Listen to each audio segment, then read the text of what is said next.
Good afternoon. My name is Omari Salisbury. We're here in the Black Media Matters studio, and today I have the opportunity of speaking with former Seattle City Council President Debora Juarez, who's also a candidate now for the vacant D5 seat. Welcome. Thank you. Again, Omar, I love being on your show. Been on it a couple times. I always feel like we're just sitting in a living room and just talking. Well, yeah, we really kind of We are. really kind of are, and I love it. I love it. No, it's good. It's good stuff. Well, I guess the very first question that I have is how have you been? It's been a few years since you Been a were just few. 3 blocks over up in City Hall. What have you been up to? Well, it's been good. I'm telling you, taking a break after 8 years of being on council, the last 2 years being council president, being on Sound Transit. I mean, 8 years was good, and I needed to just recharge, refresh, what I call all the R's, reinvigorate, reimagine myself. But I, I, I'm on book number 8. I'm really getting into post-war World War II, reading, like just tons of history, listening to podcasts, getting my 10,000 steps in, spending tons of time with my 2 grandchildren and my daughters.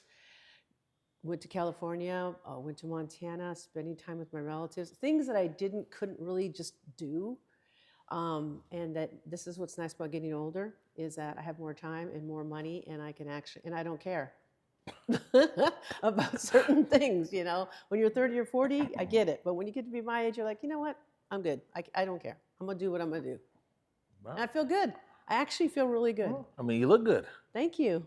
I mean, we might pull up a photo from the last time you were No, here. I was Like, rugged. It was rugged. It was dog days towards the end there because I was just trying to like keep it together for folks and myself. But it wasn't. I think people are always thinking like, it was funny because some people said, well, you just couldn't wait to get out of there. I said, 8 years was enough. And I think there's nothing wrong with saying you did 8 years. I think I did great things. I think I changed the face of the city, the landscape, not just in D5, but downtown. I worked really, really hard. I'm a hard worker, and I needed a break. And I don't think there's anything wrong with saying you need a break. You need to reset. You need to refresh. You need to remind yourself. I think the biggest thing is getting my own voice back in my head, like trusting myself and just hearing my own voice in my head when I go on my walks or meditate. And that's mental health, man. You need to take care of this first before you go out there. no, that's true. So, why now? I mean, clearly there's this vacancy, which is a big part of right now. But the last vacancy, by the way, man, the retention rate at City Hall, like it's low. It's Man, low you over need to there. learn how to take a punch down there. You need to like know how to roll with things. And why now? I'm glad you asked that because I said it in my letter, but I want to share more personal with you. There are 2 reasons, but first and foremost, it was an ongoing conversation when I understood officially. And when you have constituents, people across the city, electeds, former electeds calling you, but the most important people that called me were the people who were in D5, who led nonprofits and profits in business and indigenous-led organizations that were asking me. And I kept putting it off, like, no, and I'll tell you what did it, what just flipped for me, is I haven't watched cable news since November 4th. I don't anymore. It's not worth it. But and I am informed. I just choose my own news sources.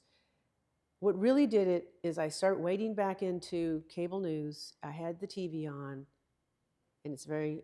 I don't want to get too emotional or make it look campy, but watching Senator Alex Padilla get thrown on the ground and cuffed during Kristi Noem's press conference where she said he lunged at her. Okay, this is what happened. This is exactly why I like coming on your show, because I can tell you exactly what I was feeling on all cylinders. I watched that and I started to cry because what flashed in my head was the Little Rock Nine. And do you remember that picture of the Ruby walking and she's holding her books, and you see all of these white people surrounding her with these contorted, ugly faces? That flashed in my head, and that feeling, that could be my dad, that could be my brother, those could be my nephews. Watching a Senator Padilla in his own state being thrown on the ground and cuffed just hit me in a visceral, angry, emotional, that, I know that fire, but what changed and what flipped was then I felt like a coward. I felt like a coward because I've been blessed with so much privilege that, just think about it. This girl growing up on the Piel Perez never imagined herself where I'm at today, where people are calling me and asking me to serve. And I'm just kind of like, I don't know, I don't know. I felt like a coward in that moment that I didn't step up. And where I come from, you don't have luxury beliefs, you have responsibilities. And I felt it. I didn't even have to, it was like, it went right to my brain and heart. I just felt it. And that's when I made the decision, okay, now I'm going to get serious. It's time to clean up and do some things on my cover letter, my resume, make some phone calls, let people know I'm in. You can start telling people, because win, lose, or draw, it didn't matter to me. It doesn't matter. And some people's like, well, what if you don't get it? I go, I don't plan. I never walk in a room making assumptions that I got anything. I certainly still don't. I wanted to feel like I did something, and I didn't want to feel like a coward. And that's what I felt in that moment. And I felt like I needed to do something instead of just being on the sidelines and just saying, oh, well, that's really messed up. And so again, we go back to I don't have beliefs, even luxury beliefs. I have responsibilities. And in Indian country, when you are called to serve, you serve, particularly if you're older. That is your responsibility. And it goes beyond what people say, the social contract. It goes beyond that. I'm responsible not just to myself and my children and my kids. I'm responsible to this world, to this country, to all of our people. And this is something that's a little bit more personal, which I have shared with you, I think. But we're taught you got to do good things while you're in this world. So when you go to the next world and I'm there, I will recognize you. I want to be there and say, he was a good man. I know how he walked on this earth. You know what I mean? That's how the ancestors recognize you. If they can't recognize you in the next world, there's a problem. And I just didn't want to, I just felt like a coward. I felt like I needed to step back in. And again, I just felt so blessed and humbled and flattered that people thought you should come back. And that's when I made the decision, and that's what did it. And I know that's a long way around, making it sound more personal. It wasn't like, oh, I want to get in there in D5 and I want to do this, I'm going to do that. I know the job. I get it. It was more of, this is my responsibility and I'm being asked. I'm being called, if that makes any sense. So it sounds like that if this vacancy had not opened up, you were still moving in a direction of being somewhere to impart change, or how you see it. Absolutely, because when I left Seattle City Council after 8 years, I needed a break. I knew that I wanted something. I wasn't sure what it was. I had offers here and there. I knew I didn't want to go back to a law firm, at least not the way I did before. But I knew that there was going to be a higher calling for me, and I didn't know if it was going to be politics. I didn't know if it was going to be teaching. I didn't know if it was going to go going back into Indian country. But I knew that I was going to find myself using my privilege and my blessings and my platform and my voice and, quite frankly, my power, because that's my responsibility, to use it in a good way. And we can do hard things in a good way. And so I knew that. I just didn't know where that would be. But you know what? Sometimes you put your faith in the Creator. He gives you lessons. He'll give you the same lesson over and over till you get it. And that was the lesson, and I got it. And so now we'll see where we go. And people are like, well, if you go back to city council, do you want to run? I said, no, that's not my job. My job is to take care of this seat, do everything I can, put my head down, really drill down on what we need to do for the city in D5, but mentor and bring along, I can think of a half a dozen people who, I don't want to say their names, but I talk to them like, I'm prepping it for you. Your turn is going to come, where we say in Indian country, there's going to come a time where you have to stand. You don't get to be the kid in the background running around. You're going to have to stand. You're going to have to get in that circle and be an elder and mentor. And that's kind of how I see it. Why don't you want to run? Because I did the job, and I think that there's something bigger for me out there, and I'm not sure what that is. And I don't even know if it's elected office. It could be, I don't know what it could be. I'm excited to find out what that can be, but I'm going to let it come to me. For the first time in my life, I'm not the to-do list, the checklist, college, law school, public defender, judge, do this, do that. For once, I'm going to let it come to me. I feel that I've lived a pretty good life about trying to do the right thing. Have I always been perfect? No. But I think what people appreciate about me, and maybe what I give off, is that I don't lie and you can trust me. And I want to take those virtues to another world or another place. And I'm just not sure what that is yet. So it's July. I guess the decision will be made this month, and so you got all of August, all of September, all of October, and then the way this works now, I've been following because there's so many vacancies. Is that in November, then there's an election, and then would you stay into that seat until they're sworn in, or they get sworn in right away? Actually, my understanding is if I'm selected, or who is ever selected, will be there for like 16 months. So they'll finish this cycle out, and then there'll be election in 2026. Oh, okay. And So and then yeah, so it'll be a little bit longer. And that was another thing. And I always tell people another reason why I made the decision is, number one, finite amount of time. I know exactly how long I'm going to be there and what I got to do. Number two, I'm not council president. And number three, I'm not on sound transit. Right. All right. So that makes a little bit more sense. The last two vacancies, they came up against an election. So even I think Mark Solomon, that seat is up into election. And so, yeah, that's right. So D5's actual, that position isn't up for another, because she just got elected.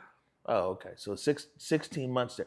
So that you actually can move with like an agenda and a few other things, even in we've been using the term caretaker. I think they use it up there. Yeah. Some people have been offended by that. Like, I'm not a caretaker. Well, I think and some people have said that to me too. I said, okay, a caretaker isn't a lame duck.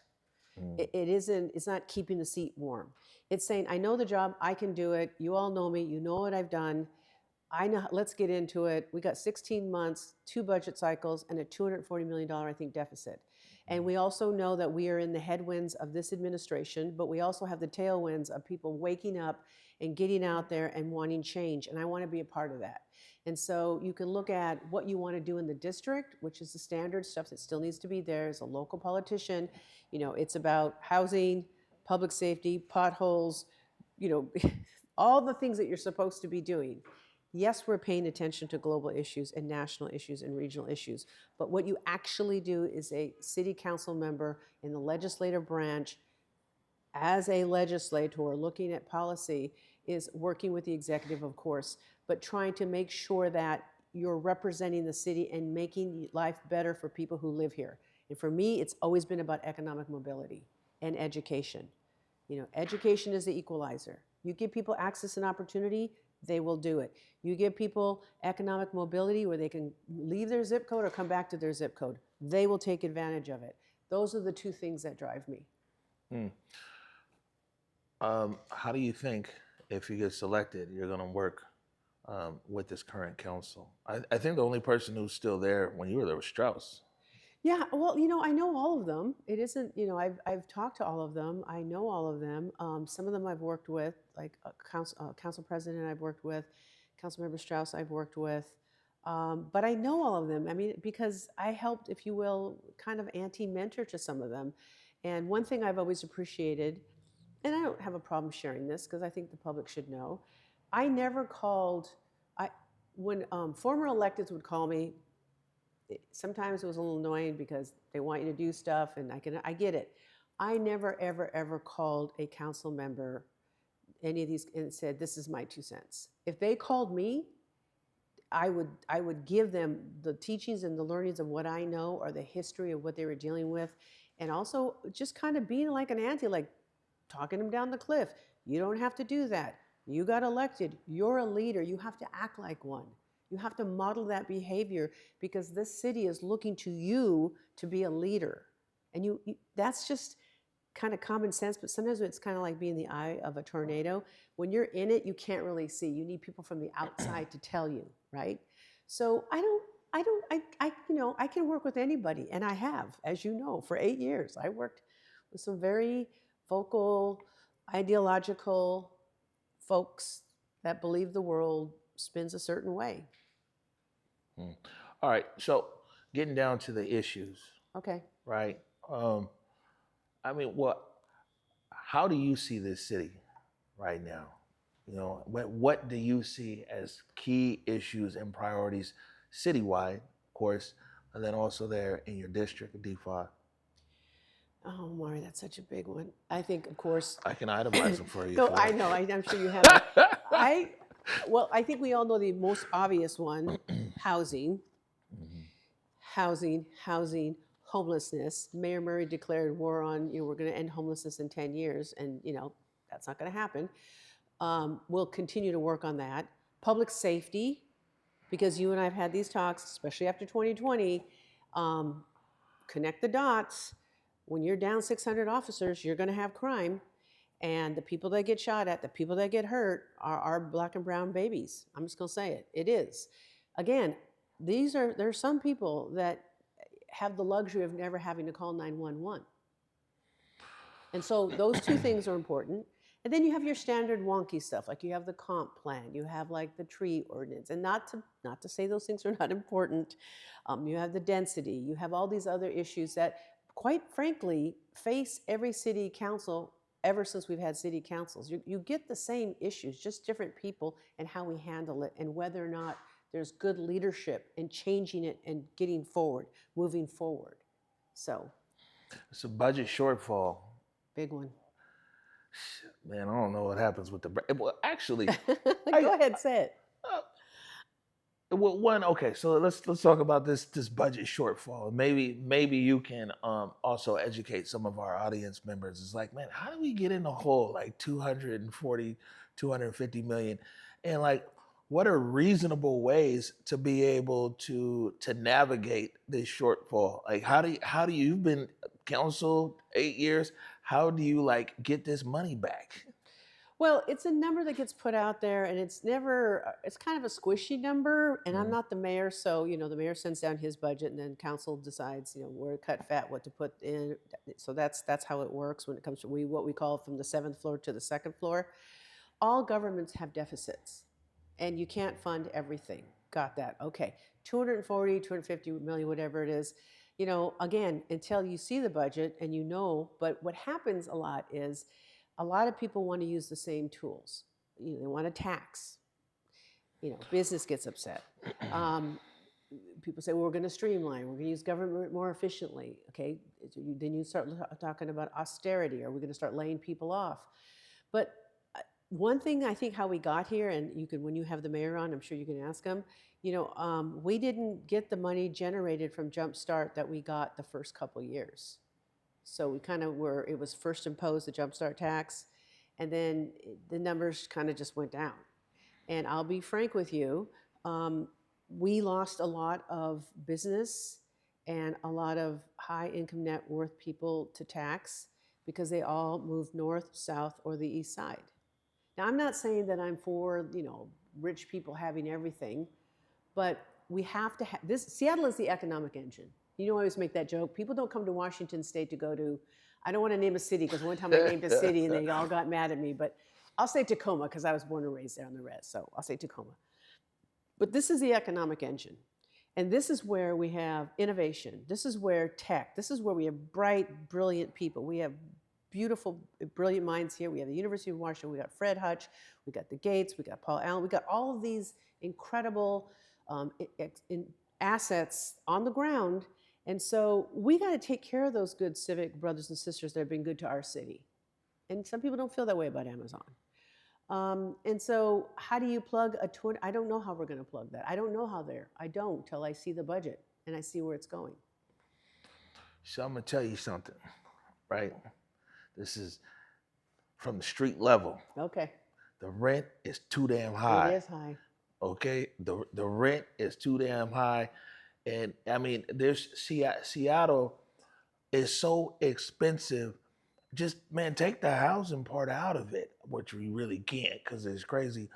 But for example, we're in this studio like late nights a lot of time, right? It's me, Eric, Besa.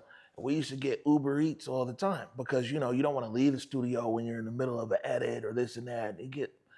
And so, like, man, you order something for $20, it costs $20 in delivery, So now no one orders Uber Eats anymore. You know what I'm saying? We just make a sandwich from home. But like if you take that across different categories in the city, the average person, working people, poor people, middle class people, you know, I mean, even if you're rich, it's still like, why am I paying as much for delivery as I am the food? But these are like real issues that people are dealing with in this city around affordability. And it's crazy. A lot of this stuff, man, it came from out of City Hall. And personally, I used to drive Uber when we were trying to get Converge off the ground. I used to drive Uber, Lyft. I used to sell beer and peanuts at T-Mobile Park. I want Uber drivers to live, you know, and Hmm. thrive and everything else. But I don't think sometimes what's happening in City Hall, people realize the real life consequences of people on the ground and how it's impacting them, and how sometimes overregulation, overtaxation, and all these things, the outcomes and the effects of just regular people trying to make it in this city. The rent is too damn high. And that blanket statement just represents all of these things that are impacting poor people, people trying to make it in this city.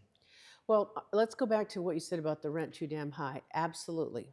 Because now we know, the last time I checked, I think D5, and this was like 3 years ago, 4 years ago, it flipped. It used to be 51%, 52% homeowners and renters. Now it's like 52% renters and the majority homeowners, which are older people like me that had bought homes, right?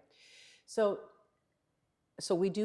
a law was passed in Olympia, and we do have what they call stabilization, which is something I've always wanted. Now I know people were screaming about rent control, and I used to say, look, we can do that in Seattle, we can do that in this state.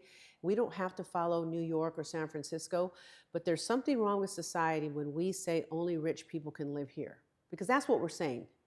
And let's be honest about that. We're saying only rich people can live in the city. So let's go back to the rent. My daughters, millennials, live here and they can't afford the rent either. They got to work 2 jobs to live here and they want to live here. This is their home. But the other thing to that is, besides the rent being too damn high, and this has been a criticism that people have said of me, but I've said it because maybe I wasn't, I don't know, progressive enough, or I don't know, whatever label you want to call me, is I really had a problem with people passing laws on ideology, because we're in an ivory tower, and we're not seeing what's happening right on the ground level, where people, like you said, Uber, paying their rent, going to the grocery store, are they safe in their neighborhoods?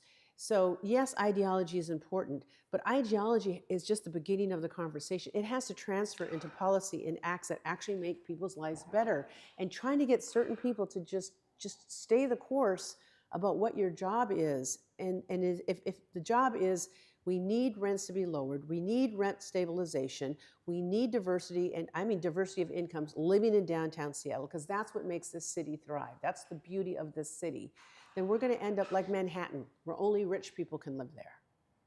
And you're right, city council, there's some things that Well, didn't work yeah, out. I mean, there's just a lot of stuff. You know, I think that one of the problems that I've seen kind of consistently over the years with City Hall is like, man, it's just select voices that are in the room, right? And I'm not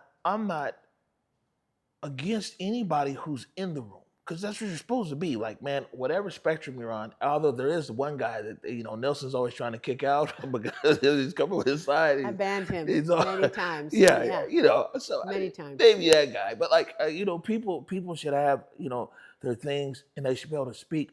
But I just think that a lot of times the people most affected by what's coming out of city council are not, their voices aren't heard. And man, the council members aren't walking a mile in their shoes, not even walking a block or two.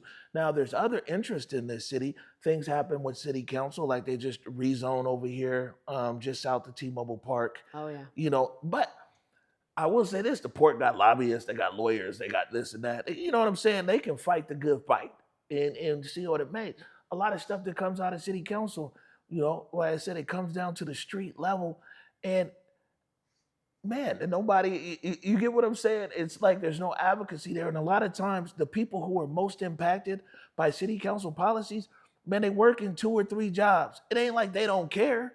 You see what I'm saying? I know what you're It saying. isn't like they're not invested in the city. Well, we're not hearing from these people. Yeah, because they out here essential workers, work 2, 3 jobs, kids, everything else, man. They can't come down to Childcare. city council. They can't be on Zoom on hold for 2 hours waiting to make public comment. And so a lot of things are made on like their behalf, or things are made that impact them. And I don't know if a lot of times the council is just ignorant, or the council don't care, or the council's not informed enough to be able to walk really a mile in the shoes of the constituents. They definitely walk a mile in the shoes of the advocates. You see what I'm Well, saying? yeah. The advocates, the activists, the lobbyists. I mean, it's all the same. They're just all representing different interests. Now, the council members know that stuff well, but the everyday person, I don't know. Yeah. Well, Omar, that's a bigger question about, because I almost want to pull you back to starting where government doesn't fix all the problems. I agree. And neither does a courtroom, as I No. tell people. And the other day I was talking to somebody and I said, government doesn't owe you a job. Government doesn't owe you a low rent. Government doesn't owe you that you could own a house. What the government is supposed to do, what we are supposed to do, whether you're talking to a lowly city council member, or a senator, or a president of the United States, whatever, what we're trying to do, especially right now, is the United States Constitution is supposed to provide us, government is supposed to provide the people with the access and the opportunity for the principles that are enshrined in the Constitution for the pursuit of happiness and liberty. So you have to start with yourself. What do you think government is supposed to do for you? If you start thinking that government owes you to do all this, then that's not how it works. Government is not supposed to do harm. You know what I'm saying? Exactly. Like first of all, like the Constitution of the United States is really kind of put there to limit.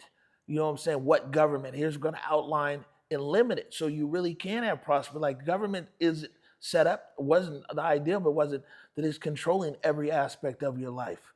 You know Right. what I'm saying? And yeah, I mean, for me personally, I just want government to play a role to make things fair as it can be. You see what I'm saying? I'm a Yeah. hustler. I'm gonna get out here and get it. I have no problem. I'm gonna get up with the sun, I'm gonna work all day, and at the end of the day, I got what I got. You know what I'm saying? I don't want government to work against me though. You feel me? And I just want government to, man, make the playing ground as fair as possible. And I do think that all across, whether you go into poor neighborhoods and people are like, government needs to save me, government needs to do this, or we go over here to these corporations who are saying the same thing with their subsidies and everything else, government needs to save me, government, I mean, so from both ends. And a lot of times we only look at the individual when the individual is like, oh, government needs to do everything for me. And we got a whole nother side over here on corporations and everything else where they're like, yeah, government needs to do everything for me. Well, because government's it's an easy scapegoat. So let's roll this back for a minute, because you're bringing up a really important point before because I brought up the Constitution. But when we talk about government, and I think I said this in my cover letter, that I believe when I say the noise, the chattering class, social media, cable news, all of that should be background noise in your life, unless, of course, you have a reason to have. And I always say, the things that should be centering you to make you human and have collective humanity should be your faith, your family, your community, all of those things. Because you just made a perfect point. This may be going on, but Omari still gets up at the crack of dawn and has a hustle and a grind, because he's got to do what he's got to do, because he has a dream of success and he's going to make sure that happens. We have to instill in people that they can do that. They don't, yeah, government's there for that stuff, but they're supposed to, you're right, you have to keep that back. But at the same time, let me give you an example. Yes, we have a Constitution, and they promised all these wonderful enshrined things. We all know the Constitution was written for white male slave owners. Okay, so think of it this way. Until people sued the government, even though it's enshrined, we couldn't vote. Until people sued government, they didn't have health care. Education, Brown versus Board of Education. So you need those people to say, government, you do owe us this. Right. This 100%, right? But when we go back to, and when I say accountability, people get so mad because it's such a loaded term these days. When I say personal accountability, myself, my children, people who are around me. What is my role in this mess? What am I doing to do this to make it right? That's where I like to start with people. And I remember this as a public defender. People would come in with their legal problems. They just dump them all on your lap. Like, you're supposed to fix all of this. What is your role in helping me fix this? So without getting too more, philosophical about the Constitution and laws and what we've had to do and all that, we have to understand that government is limited. It's not going to deliver. It's just like a court. A court isn't going to fix all your problems. It's not going to fix if you have a domestic violence man, defendant, and a woman is in a domestic violence situation. Government can step in and do what they can, and the law and the court can do what they can. But at the end of the day, we have to have other systems in place to protect those people. That's what I'm trying to get at. No, well, Like, I mean, but you see what I'm saying? yeah, common Okay. term here. Listen, man. Government ain't coming to save us. We got to save ourselves. That's what I'm trying to say. Yeah, this is listen, Eric, do we know this from jump? Government ain't coming to save us.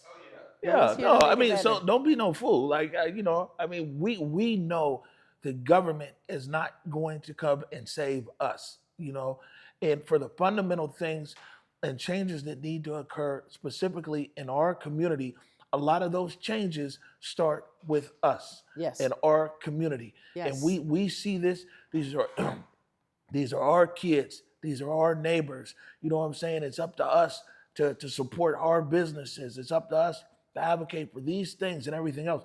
If we waiting for government to save us, man, I'm telling you, we're gonna be waiting till Jesus come.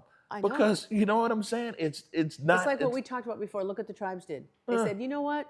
We got to treat you right. We got land. We don't have a racial relationship with the government. We have a political one.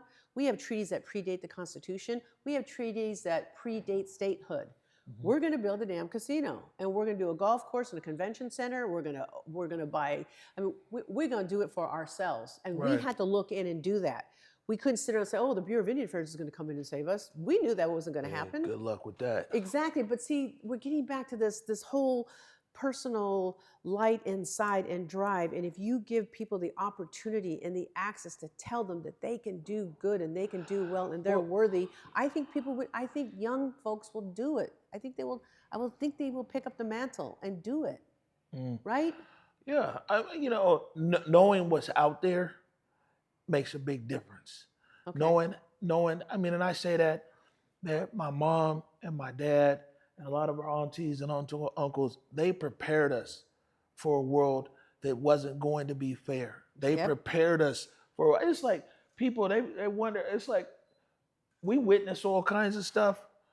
Things happen to us, but we kick it in stride because we knew it was out there. Yep. We knew it was gonna happen. Yep. We knew. My mama would tell you, say, man, these people gonna call you a nigga to your face. You better stand there proud. Don't you be sitting there crying.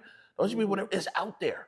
And so when you bump up into these roadblocks in life, obstacles, that preparation of knowing that, like, man, not everything is gonna be fair.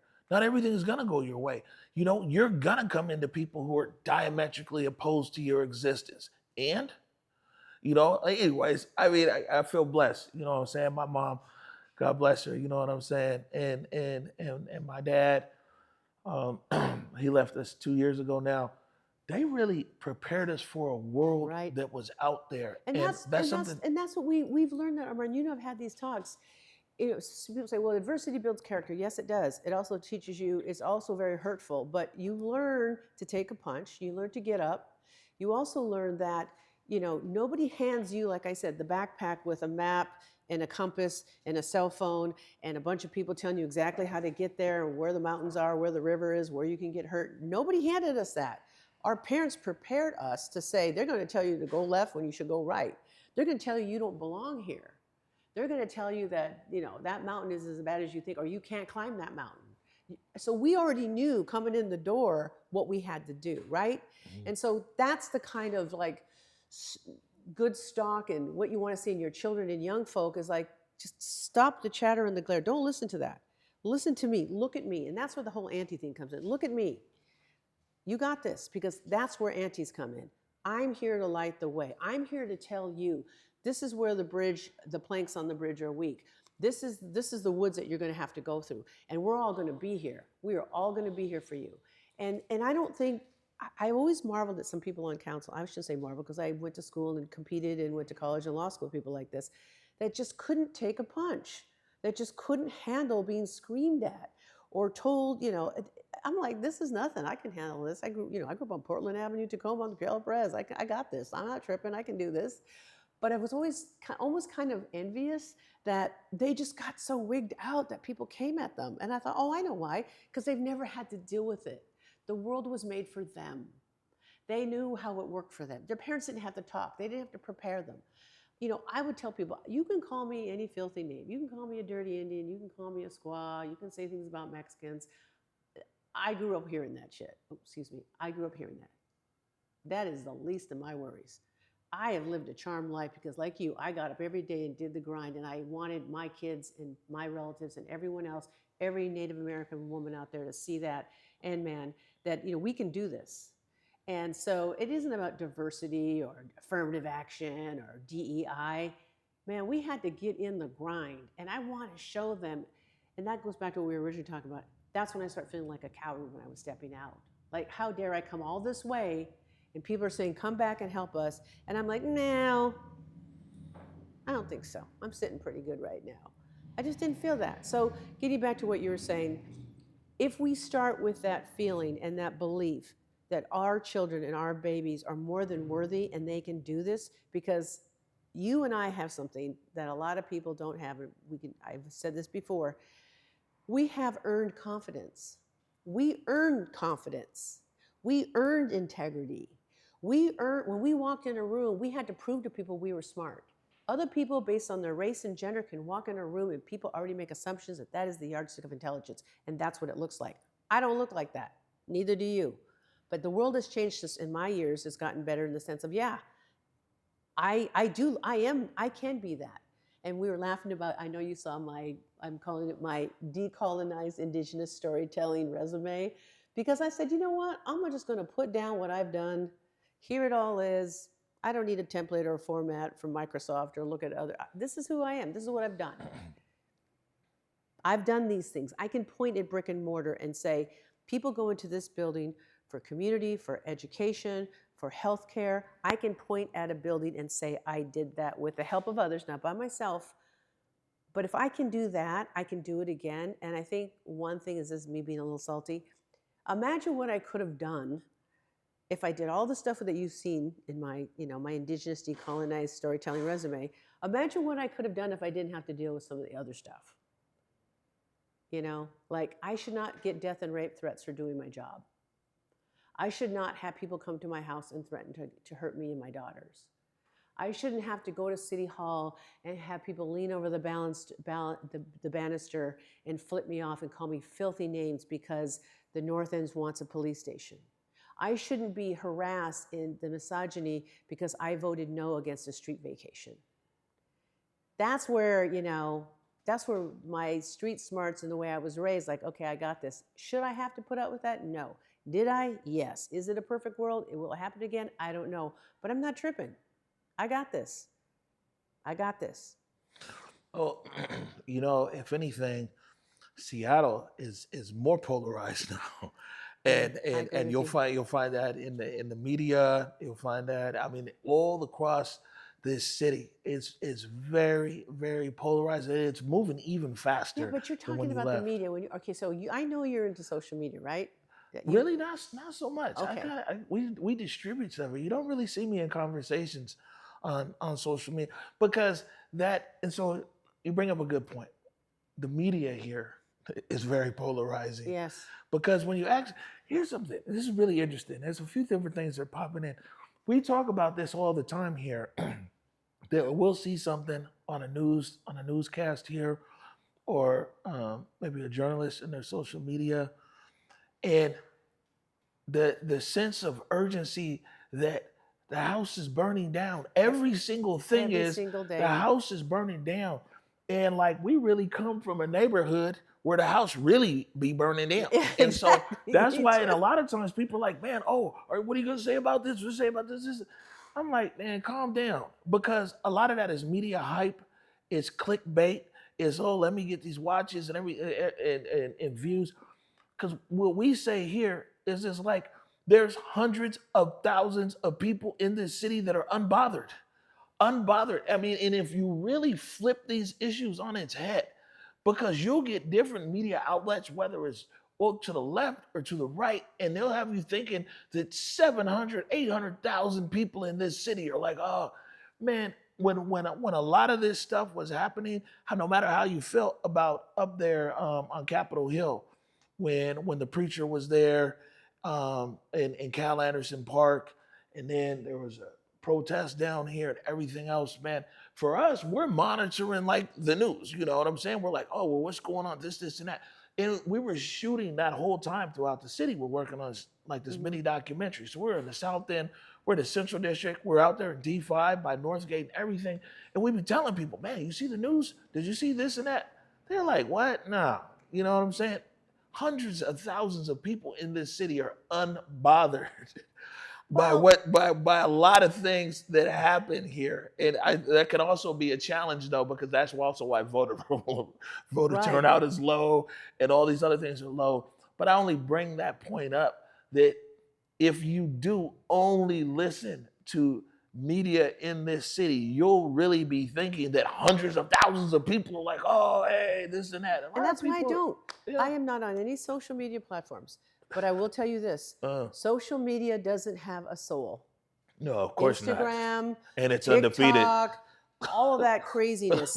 It's a screen, it's a screen, it's a screen. And what I said years ago, and I said it 7, 8 years ago, again, the revolution is not going to happen on TikTok. It's not going to happen on Facebook. It's not. It's going to be this, community, faith, people talking. This is like, I see people with, their Free Palestine t-shirt. I'm like, okay. See people with their release the hostages. All right. See someone with a red hat. Not here, but when I was down in California. All right. But I'm teaching my daughters, like, this is America. They can have that. Okay. But if you come at me, like, to hurt me and my family, then we're talking something different. And we've forgotten that just because we disagree with people, and you're right, so divisive. And you're right, I do blame. I don't pay attention to that. Like I said, I haven't been watching cable news. I don't even pay attention to local news anymore. And I would rattle off some people that I don't pay attention to. I don't give them checks anymore because I'm done. I'm going to find my own news source. I'm going to figure it out. If it's really important, I'm going to drill down and figure it out because I need to know. And I keep telling my kids, TikTok is not where you should get your news, okay? Media, social media platforms, the addiction that you have with this has no soul. A human being that you can talk to has a soul. I will talk to someone who talks about Palestine. I will talk to my Jewish brothers and sisters about October 7th. And that makes me feel better informed than, all the crazy stuff that goes on. Like, where are you with the protesters on the UW campus? I'm not there. You know what I'm saying? So now this is the older auntie coming out. I think, maybe people say this when the TV came out, but I'm like, that has ruined and rotted people's minds. That is like, I'll ask my daughter, where'd you hear that? I heard it on TikTok. Oh, so that makes it real? Did you go on and verify that? No, but they're doing this. I go, no, they're not. That's not true. I read Snopes, or is it called Snopes? That's one of my things I'll get on and say, is this true? And now with AI, so we can have a whole conversation. But the point is, what if you just lived in the real world in real time and you did this? What if you just, when I was at City Hall, getting back there, I could walk into everyone's office, including Councilmember Sawant, where I had some council members and colleagues who had never been in her office. I could go into her office, knock, I said, can I talk to the council member? I'd go in there and we would talk. I could talk to everybody on that floor. And I think the thing that people see in me, and I wanted to model for other folks who are up and coming to be politicians and leaders, is, honesty is a coin of the realm. Being honest and direct with you is the greatest form of respect and dignity I can give to you, to look you in the eye and tell you whether you're going to like what I'm going to say or not. And a lot of people, it's so simple, can't do that. Well, then labor's going to be mad at me, or the enviros. But you got to tell the truth. Yeah, you're going to take some hits, but you know what they're going to remember? That you didn't lie to them. And I tell young folks who want to run, I'll say, look, let me tell you what makes a good leader. And I learned this a long time ago from Uncle Billy and Bernie White Bear and Ramona Bennett and Roberto Maestas, Justice Smith. You have to be able to admit when you're wrong. You have to be able to apologize. You have to be able to ask for help, and you have to be able to change your mind. If you follow those 4 things all the time, you would be okay. Instead of worrying about you got to get reelected and you got to speak to your base and you got to fire up this. Maybe that was a shortcoming of mine. I got elected both times overwhelmingly, but again, I go back to the teaching of how I was taught to be a leader. You don't shove people. You may give them a slight push now and then. And I know people don't understand this, like we talk about the auntie power and the uncle power.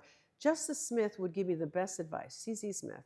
And, he would pull me up short when I was out of line, when I was a new public defender, and I thought I knew all that and justice, and I'm down with the people. And, he'd pull me up.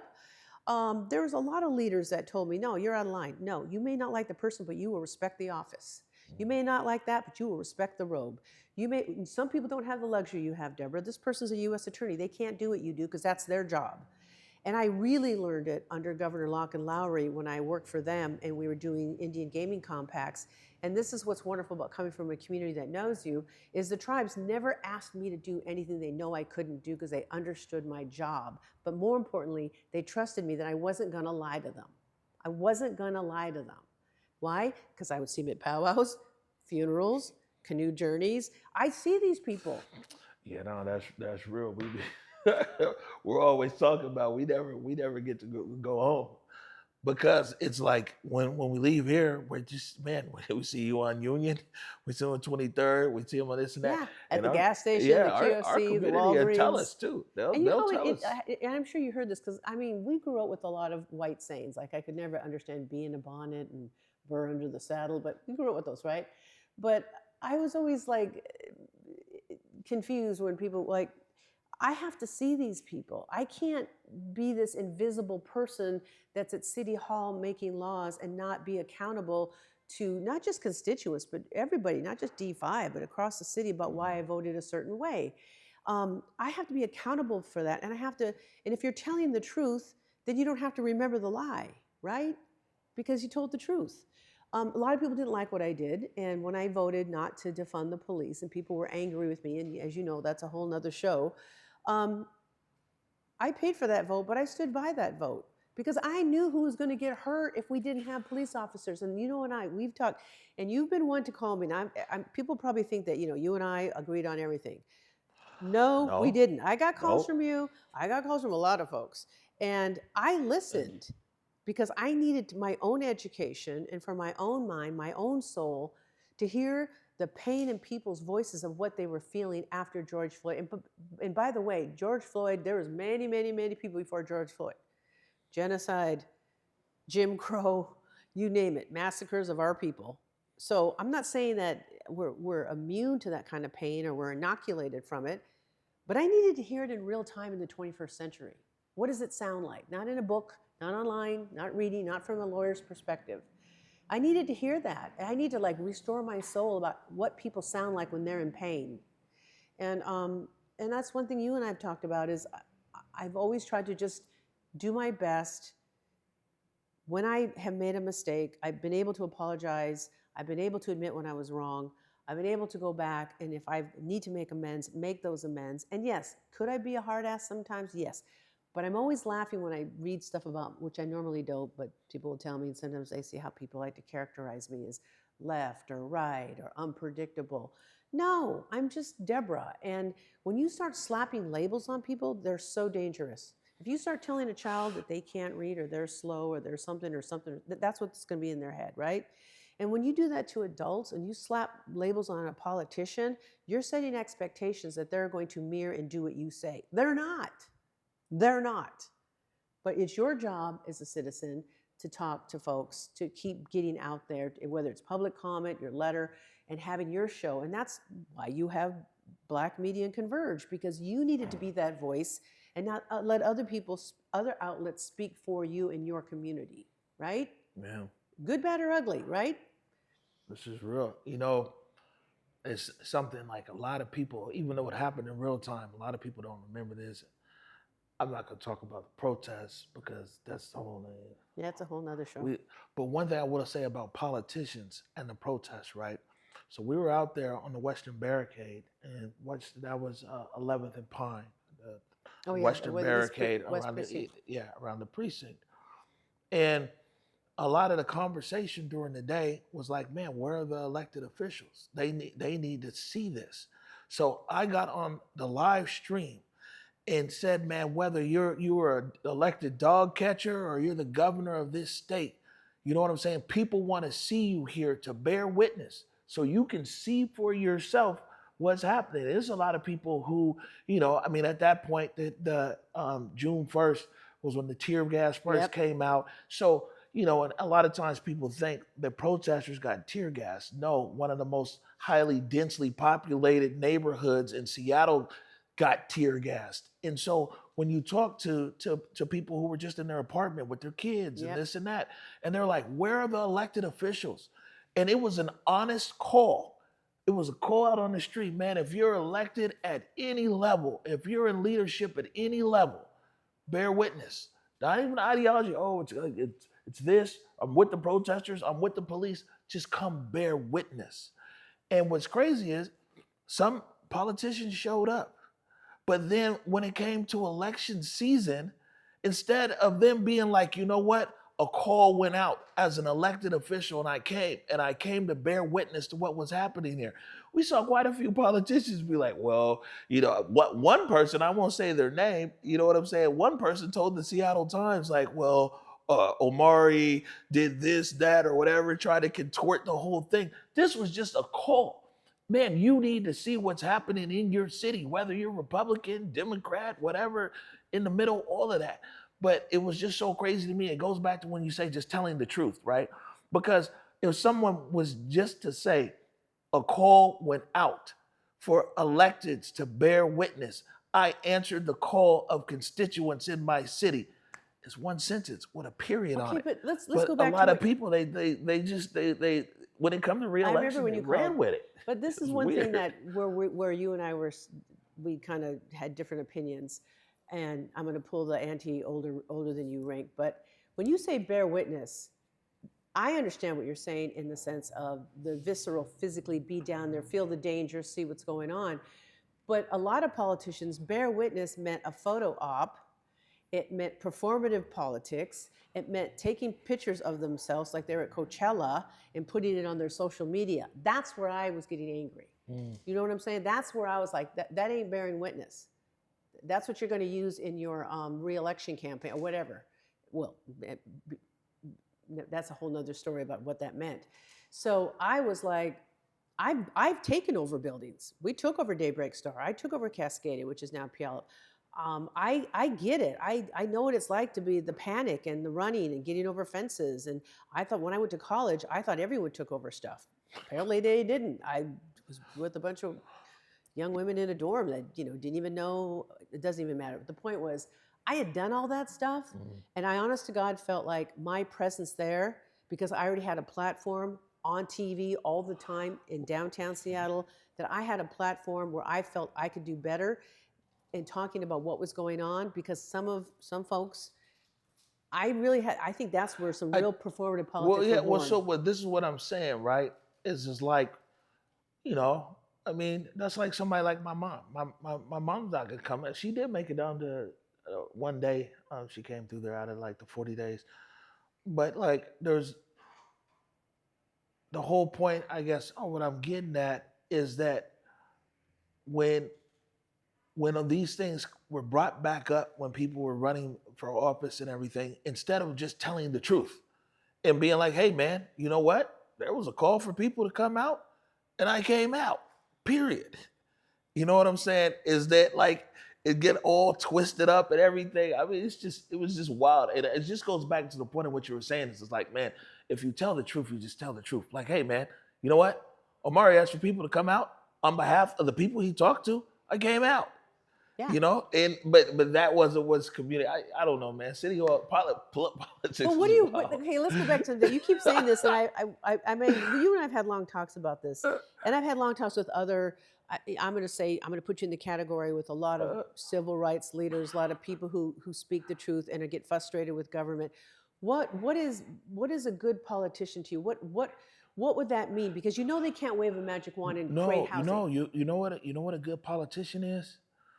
man, a good politician is somebody, man, who'll just tell it like it is, who put realistic expectations out there for the constituents, who will tell people like, you know what, this might work, but you know what, it's an incremental thing. You know, or this is something that can happen, or you know, what, this is how something works, or this is how whatever. Man, you to be a good politician, man, you constantly disappointing people. Yeah. I mean, but being a politician is almost like a game of baseball. Love my Oh my Mariners. God, here we go. Baseball is a game of failures.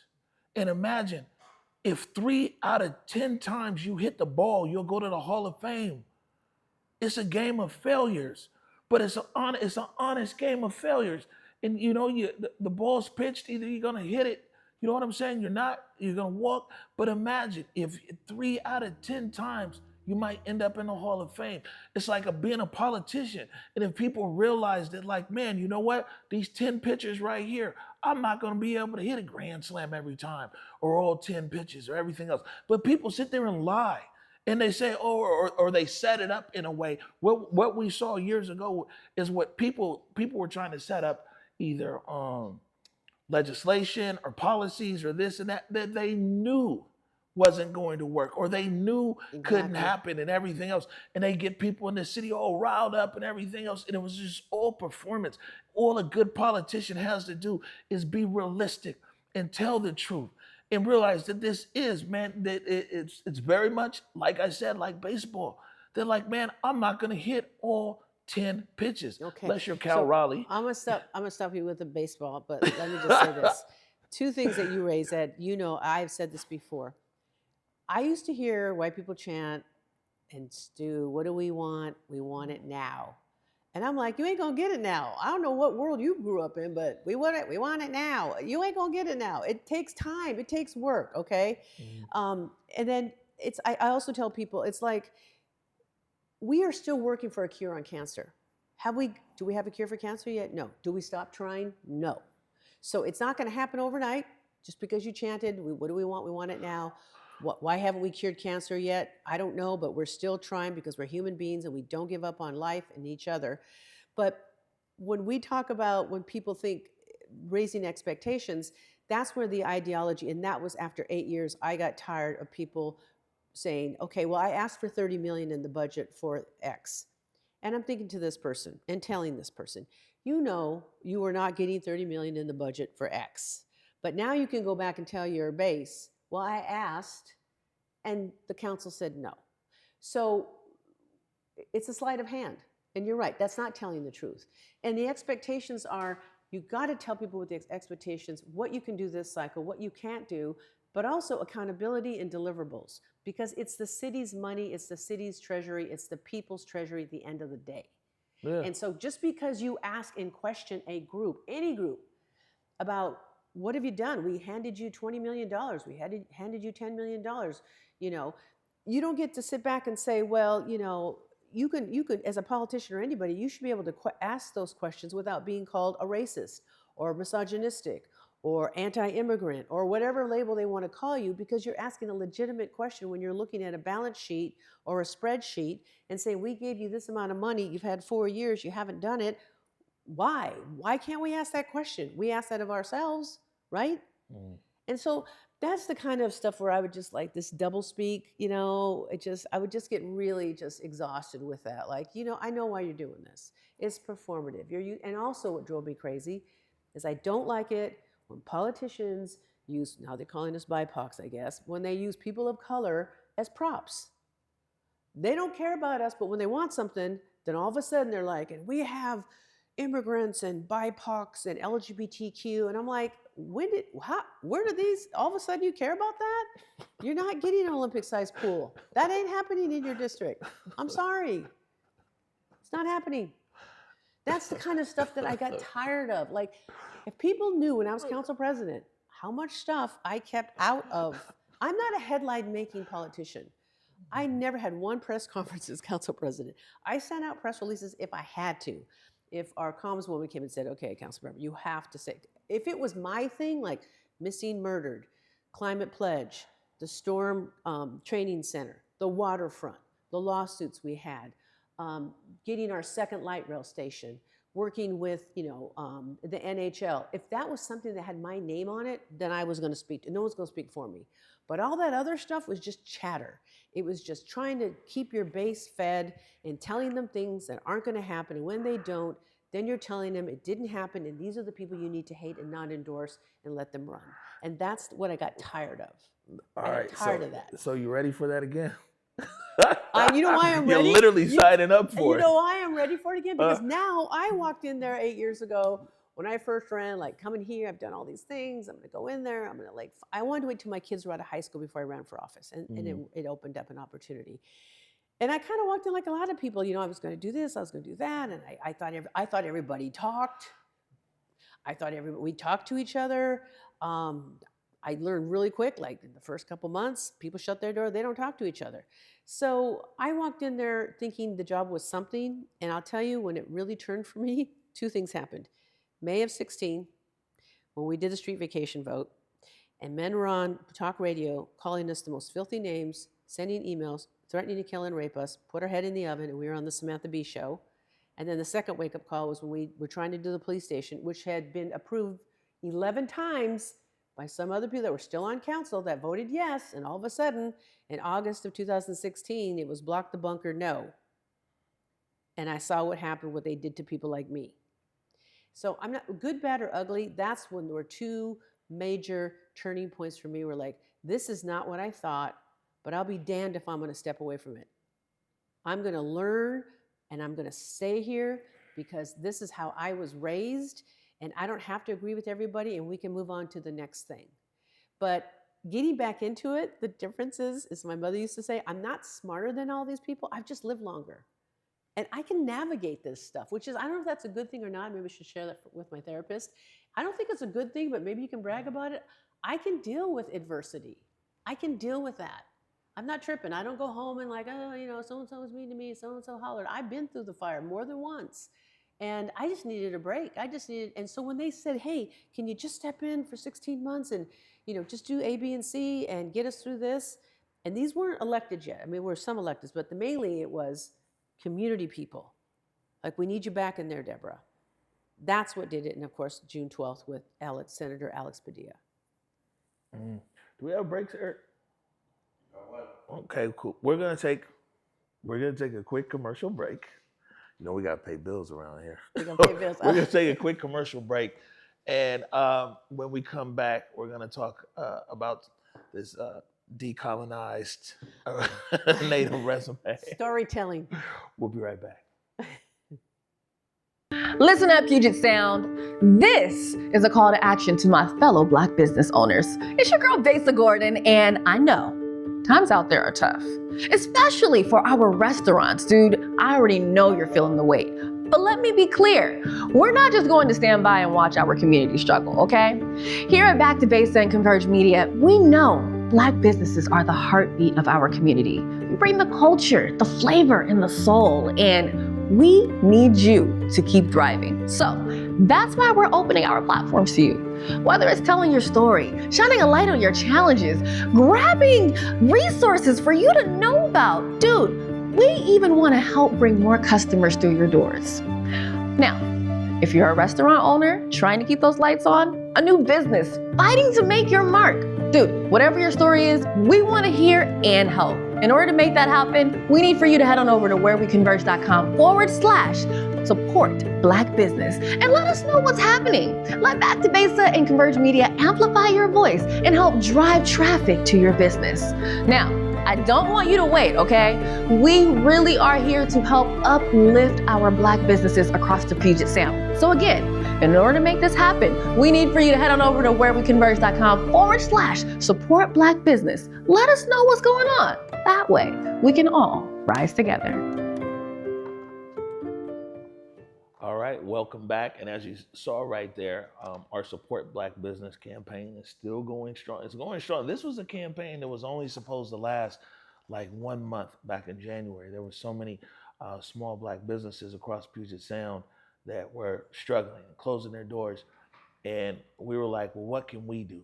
We ain't had no money, but we got production. So we're like, how can we deploy our cameras and tell stories and make commercials for businesses and give as much as we could, clearly free for them. And the campaign just really caught fire. And I can't believe that we're really getting ready to go into the 8th month of this. So I would encourage you, if you're a small business out there, if you're a Black business in need, go to whereweconverge.com/support Black business. And now I've got former council president and candidate now for this vacant seat. I had a lot of We used up a lot of our time, almost all of our time, in just general conversation, which is Yes. okay because, just letting the viewing audience know, I had pages and pages of questions here. You know what I'm saying? It was pages of questions, but I'm sure that as this moves around here, you'll be in different environments where that's exactly what some of my colleagues at other stations that's their bag. It's like, oh, well, here, what about this, and that? And I think that right here, sometimes the conversation is just where it's at. But So that's it's where okay. it should be, though. Yeah, no, for sure. So I do. You made a very unique resume that was submitted to us, Yes. the good citizens of Seattle, as well as a cover letter here, and so I figured if we get an interview with any of the other candidates, this is something that I want to do is as we get to the end of the interview, ask them some questions based upon their resume. Okay. All right, so I've got a few here. Okay. Let's go. Let's get into it, as they say. All right. Ooh. All right. This is a good one here. Your cover letter states you are uniquely positioned to step in day one to lift the needs of District 5, having served 2 terms and been council president. What specific lessons from your past tenure will you apply immediately to address the current challenges in D5, particularly regarding housing and public safety? Well, first of all, as we say on the res, first of it, housing and public safety isn't just D5, it's across this city. And we have a new police chief. And I understand we're ticking down on crime, which is good. And it's going to go back to the same stuff that I did for 8 years. Housing, rent is too high, public safety. Those are the things that you do. Those are the bread and butter issues that Seattle City Council should be doing and looking at and listening to and getting done. And so whatever you see in D5, you're going to see everywhere. I have a particular love and interest for my Black brothers and sisters south of the Ship Canal and wanting, and also D5, but also looking at the economic mobility of the districts where I really want to see economic engines created. And I'm hoping I can work with council members and make them successful in getting brick and mortar, whatever they need to get certain things situated, sited there so people have jobs. That's always been, and bringing the tribes back, that's another big thing.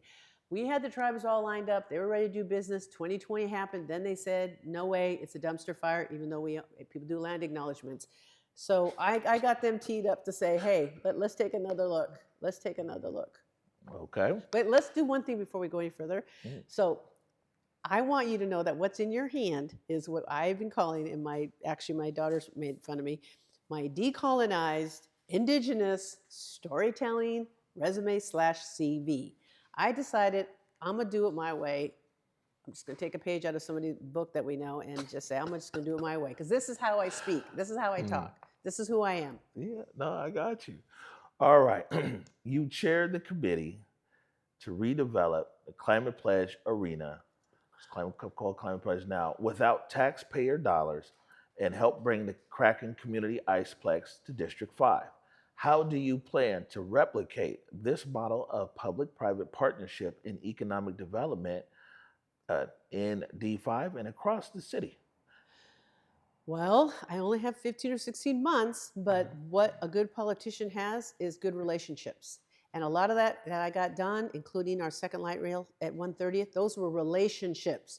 Those were people when I sat down with the Simon folks, and I sat down with the Lowickis, and I sat down with folks about, look, I need this here. This is what we need. And so I'm hoping to lay the groundwork so whoever runs after me can pick up the baton and move forward. I'm hoping that I can work with my other council members and be like, quote unquote, anti-big sister, whatever you want to call it, impart some wisdom about how you could actually do big things, hard things in a good way When we first started with Climate Pledge, as you know, I paid for that vote for 18 months, but when I chaired it with now our Mayor Harrell, there were a lot of obstacles, but we never gave up on the fact that we did not want the taxpayers to pay for it. And we are the only arena in the country not taxpayer funded. And the other part is I had good relationships with Mr. Bonderman and all those folks. They saw my background in working on Wall Street, that money, budgets, building casinos, building conferences. I understand doing zoning, doing leases. When we did Tulalip's Mall, I understood how the business side worked. And I brought that to them. And so I think they realized that I wasn't just some, fly-by-night politician. I just got elected because I had a great story and I'm, whatever, ideologically driven, wherever they wanted to see, that I really pushed hard for our city. And I didn't just do it for D5, I did it for our city. And I'm really proud of that. And a lot of people don't know that about me. Well, Rahm Emanuel does. They're getting to He know. signed a book and he wrote all that in there. Oh yeah. Yeah, I should show it. It's a wonderful inscription that he wrote. Hey, man, next time you come back down I'll here, take bring a the picture book. and send it to you. Yeah. As a member, excuse me, of Sound Transit Board, That was interesting. you advocated for transit-oriented development and housing density at Northgate Station and for 130th. How will you leverage this experience to influence the current transportation levy discussions? Well, when I stepped down from Sound Transit, well, first let me just say this.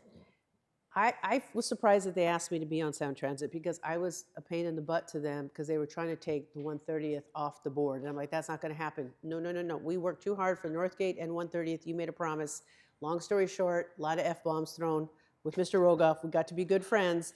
And these people realized I'm not playing. I even went to public comment to the Sound Transit Board to say what I had to say. So long story short, imagine my surprise when they said, we would like you to be on our Sound Transit Board. Because again, it got back to relationships, telling the truth, asking questions, and saying, I don't understand, why are we doing this? Like when we did the Chinatown from 1 station or 2 stations. So I don't know how much I can continue, but I have enough institutional knowledge that I know how things work. I work really closely with Councilmember Balducci, and I appreciated that she rolled up her sleeves. But we got stuff done. Did we always agree? No, but we got a lot of stuff done. So, light rails is happening. Now we have our infill station at 130th. We got our Northgate one. I want to see more economic development and mobility and density in housing in Seattle everywhere. But also, I am still a big believer, and I have been for well over a decade when it first was the new thing, transit-oriented housing. Transit-oriented development. And then we just start throwing transit housing in front of everything, transit-oriented childcare.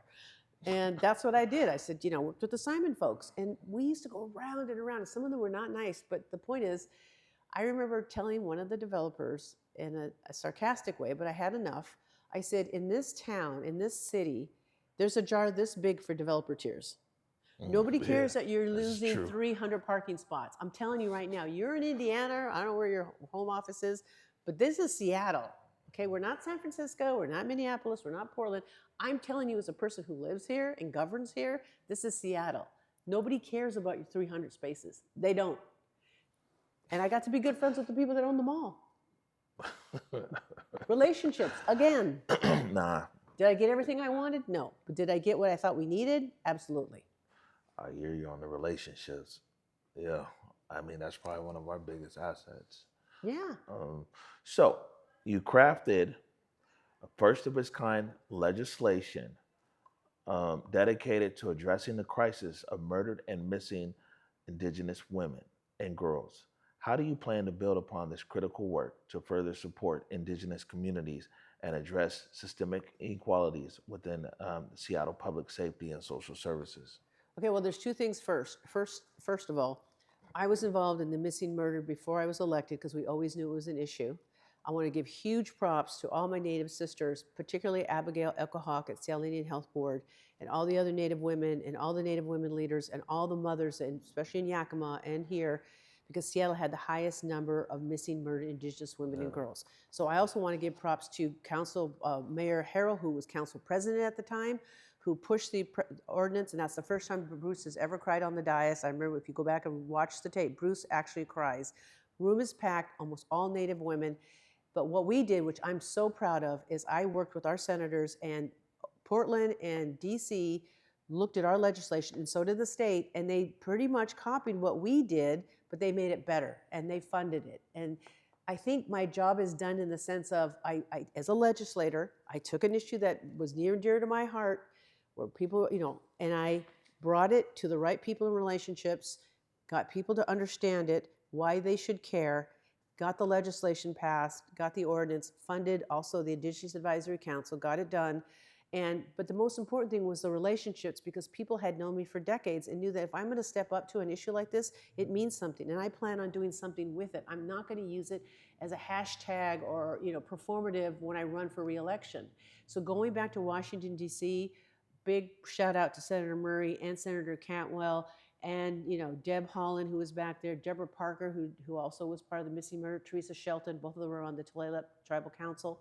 These are all Native American women that I've known for decades, sisters, nieces.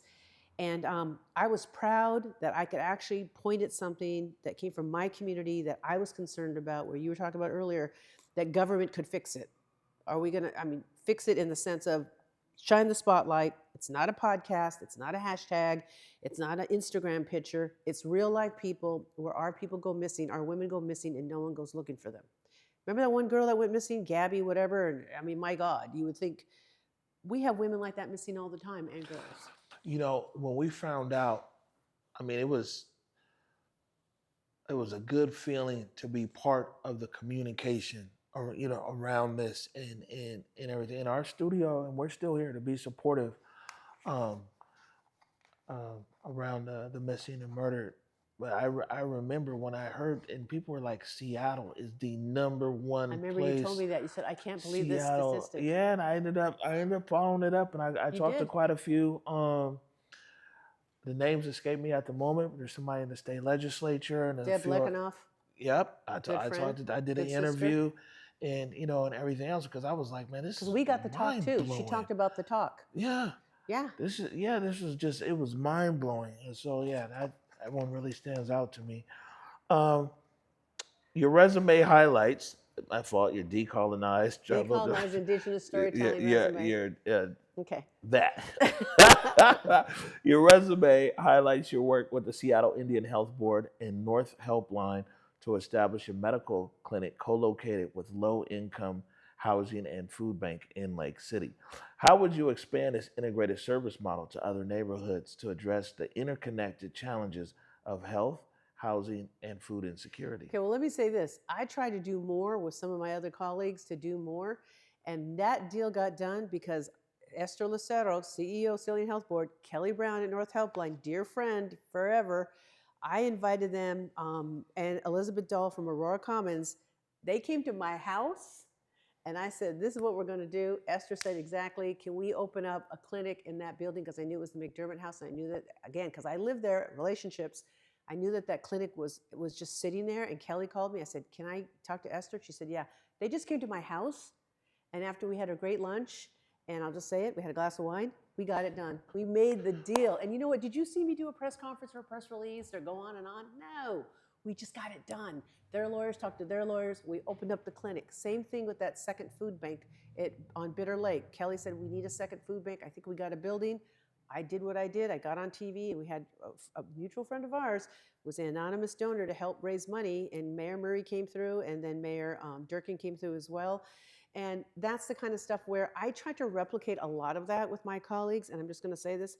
Some politicians are more worried about, like I said, the performative aspect of and being press release, press conference, whatever, than just doing the work. Mm. And I hope to do that. But again, you got to remember, I got 15, 16 months. Yeah, I got you. Okay. You served as a legal advisor and executive director of tribal affairs for 2 governors, creating economic opportunities for tribal and rural communities and conducting economic analysis. How will this executive branch experience and your deep understanding of tribal economic contributions inform your approach to Seattle's economic development and fiscal policy? I can't ready. Who wrote that quote? Did you write that? Yeah, it was over here. Let me just say this. We talked about this, and I'm going to be, just because it's making me laugh. One of the reasons why the tribes wanted me to run, they wanted me to run for Congress, but the District 5 seat opened up, and so we did that. is that, you know how everyone stands up and do those stupid land acknowledgements, even though, why are we going to acknowledge that we're on stolen land because you're not going to give it back? Okay. This was something that one of the tribes, when they got me to run and I got in the seat, we had a whole plan about bringing them back to their own land I wanted them to buy that big hole in front of City Hall. I want to bring them back to their own land to share in the wealth that is theirs. You know what I'm saying? That this is theirs. And they should be front and center everywhere in this town, not just a casino, which everyone's like, oh, they're going to come and make a casino. I go, tribes do other things. The Puyallups own a cancer clinic. They just bought Kenmore Air. So I want to keep doing that. That's on my to-do list. That's in like my top 3. Bringing the tribes back, well, they never left, but getting beyond a land acknowledgement and actually saying, hey, let's pony up some money, let's find some land, let's build some things. Is it a performing center? Is it a mall? Is it a restaurant? Is it an art store? Because I'm also tired of some of the folks down here, and I can say any names, who sell Native American art that are not Native American. Don't get me going on that. Do not get me going on that, because I will probably get sued. Mr. Director? Okay. All right. I only got a few more here. Oh my God, really? Yeah, like, I mean, come You on. must have been bored one night. We're just like typing away. You know, this is my first interview in a year. And so You I you don't seem rusty. I wanted to come prepared. You came in hot. You're doing it. Okay. All right. Well, look, I'll cut some of these short here. Yeah, cut some of them short. All right. I'm gonna jump all the way to number 10. Okay. We'll do that. And you've already answered this, but it's my question, so still want to get it out here. Your cover letter. See, now I'm going to the cover. Was the cover letter decolonized too? Yes, it was, because I also threw some stuff in there about being an auntie and some other stuff. Okay. Your cover letter mentions being called to serve again and bringing your elder auntie experience and wisdom. How do you envision this unique perspective influencing your collaborative efforts with other council members and your engagement with diverse community groups across Seattle? 2 things. I see myself as more of a senior statesperson because I know how it works, and I have good relationships with all of them. But this is something you and I have talked about, maybe not in these explicit terms, but the non-Indian world needs to understand the power of aunties, and this world needs more aunties. These are the people that guide you, that tell you when you're doing good, tell you when you're doing bad, tell you where you need to be, and help you be a better person and get stuff done. And when you have aunties, I think people think when natives say aunties, they're thinking, oh, it's just some older Indian woman in the back weaving or beading. No, these are women that I watched growing up that made stuff happen, took over buildings, decided we're going to have our casino, worked hard to get our schools done. So that's what I'm talking about. So I hope to be, when I put the elder auntie status, I would hope that my power and my stature, which I'm going to own and not be, I'm always a little bit embarrassed about it, but I'm learning now to just accept that it's okay for me to feel good about myself and things I've done, that I'm hoping that they will see I'm not a threat, I'm not trying to undermine, I want to make them better leaders and myself a better leader for all of Seattle. It's like that saying, help me help you do well. Because I got institutional knowledge, I got legal knowledge, I got developer knowledge, I got all kinds of stuff. But more importantly, I care about the city, and you represent citywide, or you represent this district, and I think this is what they need, and I want to help you get there. And you'll either work with me and say, yeah, how do we do that? And I'll be like, cool, now I know we can work on a project together. Is there anything else you want us to know? No, I'm trying to think of anything, but I think you covered, I'm very impressed, number one, that you had 10 questions. I mean, actually, altogether I had 36. Oh my God. Yeah, we went through 6 specific ones. But Is there anything, let me ask you this. You've known me for a while now, since 2020, before 2020, and I've known your mother forever. And your mother's always been good to me. I always love it when she sees me. She always tells me I'm a sharp dresser. I love that about your mom. She's like, oh, I like the fit. I like, she doesn't say fit, she says outfit, but she'll always say that. How do people see me? Because I don't know how people see me. I think sometimes they see me as too abrasive or coming in too hot, or I don't think I'm unpredictable. I'm not really left. I'm not really right. I'm more common sense, conventional wisdom, but I don't believe in status quo because I know that's how the world changed because we didn't believe in status quo. How do you see me in the sense of, as a guest on your show, talking about this? Well, I mean, first of all, as a guest on the show, actually, our director, he's directed hundreds and hundreds of interviews. You're a good guest to have because, you know, we can just wind you up and you go. Yeah, I just sit back and listen. But I mean, I think the thing is that this this city has a lot of aspirational leaders. They aspire to be leaders and in their own best way. And it's great because we always have to, aspire for that. And some people are at different levels of it. And, they you manage systems, but we lead people. Mm, And I think that a lot of times we get a lot of managers in leadership roles. You manage systems, but you have to lead people. And I think that um, that's the track record that you're bringing in. And people don't like, man, it's hard to be a leader and people like you. It's difficult. It's the saying, lead, follow, or get out the way. And ultimately, like for us, can I share this with you? And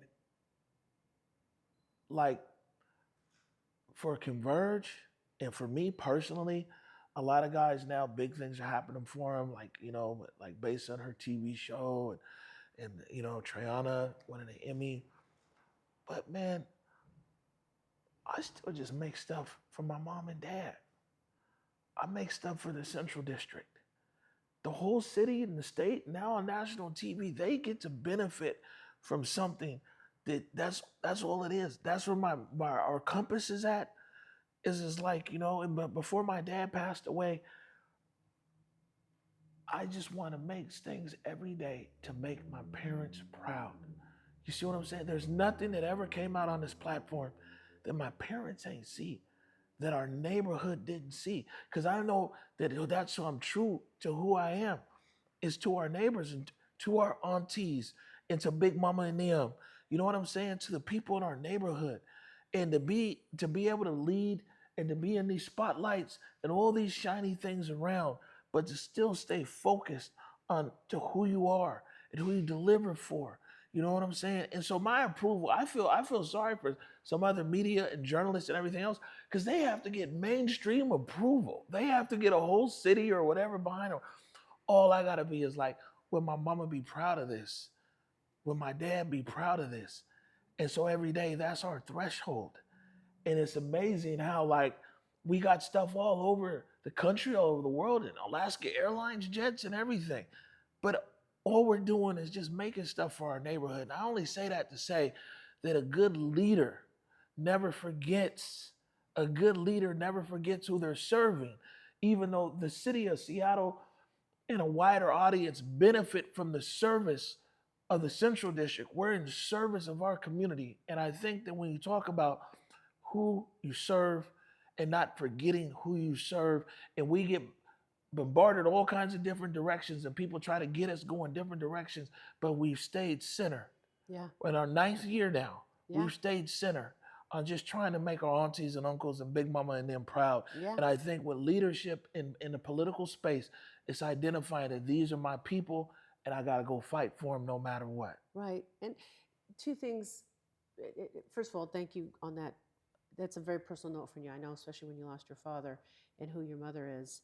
But I don't think in this day and age, who I am, who you are, particularly if I find myself in the public forum again, I don't think I should be afraid or embarrassed or ashamed to say that I love this country. Mhm. I don't think I should be embarrassed, ashamed, afraid, or shamed because I can say I love this state, that I love this city, that I love my tribe, because that's real love. That's the love that you will throw down for, right? And that's how change gets made. And I think people who haven't had to fight like that and have that kind of like that really soulful love, if they don't know what that's like beyond themselves, that they're part of something bigger, that then you see that selfishness in some politicians. I think you have to make yourself vulnerable, not only to say that you love it, but that you're vulnerable to people coming at you for it, but still know, like you're saying, you're still making stuff for your mom and your dad. I'm still making stuff for my ancestors. And that's my responsibility. That's what I'm supposed to be doing. And I don't want to feel like, sometimes people do this. They kind of fetishize Native Americans, like everyone's a magic Indian, and we're not. We were just raised differently. And that's what I like to bring to the non-Indian world, that there are different ways to do things. And we use humor a lot. And I think non-Indians think that if you're funny or you use humor, that you're not serious. But I know where I come from, using humor is kindness, it's disarming. And that's what we do, because we're human. So getting back to what you were saying, I want to be the person that you see now. I'm pretty much sure that's who you see at City Hall. I have to behave a certain way. I've learned what a hot mic is. But I try to be that person. And as I've gotten older, it's gotten easier. That's the nice part about getting older. Remember I told you? More money, and I don't care. All right. And do you have any message out there? It's different because you're not asking voters to vote for you. You're asking council members to select. So, but at the same time, if you have any message for your constituents there in D5. Well, the message I have is, me.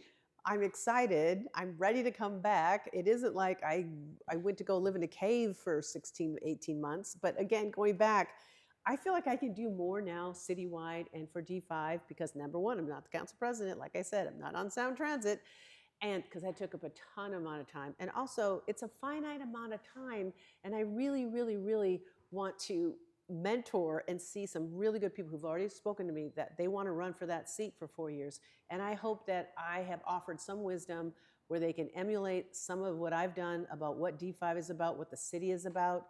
And that's what I'm hoping. That's all I'm hoping. All right. Debora Juarez, thank you so much. Thank you, Mr. Salisbury. All right. And no matter the outcome, we'll see you again here soon. No matter the outcome, I'm good either way. All right.